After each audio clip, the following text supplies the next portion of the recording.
Salut à toutes et à tous, et bienvenue pour cette nouvelle vidéo de MDC. Aujourd'hui, je vais vous parler d'un certain Ludwig Bauer. Si son prénom ne vous dit rien, c'est tout à fait normal. Mais avant que la vidéo ne commence, je vais vous demander de vous abonner et de liker la vidéo.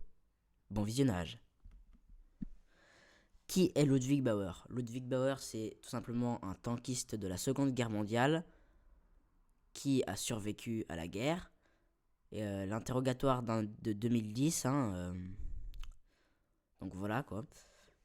Alors Ludwig Bauer, né le 16 février 1923, a fait toute sa carrière dans la Panzerwaffe. Il a la particularité d'avoir été formé sur la plupart des panzers alors en dotation dans la Wehrmacht. Il fait aussi partie des rares Panzermänner à avoir été affectés sur Stuck 3. À 10 ans, il rejoint la Jungsvolk, un organisme à peu près similaire aux scouts. Là, il fait du sport et apprend à respecter ses voisins comme des frères. Après, il y a le début du conflit mondial. Du coup, lui, il a envie d'aller se battre, donc il s'inscrit en tant qu'aspirant après la fin de ses études. Il est envoyé à Giedelsdorf, en Autriche. Cette formation sera une des plus physiques et difficiles de sa vie. Finalement, il ne fait que quelques mois dans la RAD, puis est muté au cours d'élèves officiers le 30 novembre 1940.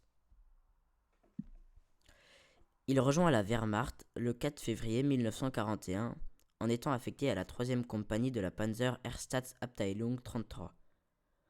Il est alors formé sur des Panzer II, 3 et 4 avant d'être formé au poste de tireur. Il demande à être envoyé au front en août 1941. Il est assigné à la Panzerjäger-Abteilung 521. Mi-septembre 1941, alors qu'il est en pointe de la 3e Panzer-Division qui passe à l'attaque pour rejoindre la Panzergruppe Kleist 200 km à l'est de Kiev, quelques heures plus tard, il ferme la poche de Kiev avec 700 000 soldats soviétiques réfugiés à l'intérieur et plusieurs milliers de canons et des centaines de chars. Il est chargé de la défense des flancs quand une douzaine de BT foncent sur eux. Ils n'ont que 2 Panzerjäger à leur opposer. Mais heureusement pour eux, les soviétiques tirent mal, et après avoir détruit 5 chars, les autres fuient en désordre. Il faut savoir que jusque-là, Ludwig Bauer fait partie des soldats d'élite qui sont essentiels pour que les panzers soient efficaces. Petite anecdote, il raconte que début juin 1942, il participe à une grosse offensive quand son panzer reçoit un tir direct dans la tourelle. L'obus anti-char emporte avec lui le crâne de son lieutenant alors en train de donner un ordre. Devant le silence de son lieutenant, Ludwig se retourne et voit le corps de son lieutenant lui tomber dessus et voit un bout de son cerveau se glisser dans sa vareuse. Bon, il raconte que c'est la pire chose qui lui est arrivée et qui ne pourra jamais l'oublier. Bon, c'est un peu compréhensible. Le 6 juin, les Alliés débarquent en Normandie. Sa division participe alors à un exercice grandeur nature dans la zone d'Arles-Aix-en-Provence.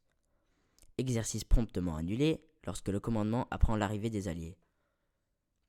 À partir du 6 août, ils se battent avec les Américains dans la région d'Alençon. L'aviation alliée est omniprésente et empêche leur bon déploiement tactique. De jour, les chasseurs alliés sont très dangereux, mais ils ne les empêchent pas de détruire beaucoup de chars. Vers la fin des combats, à environ 25 km au nord-ouest du front, les Américains les attaquent sur leurs arrières.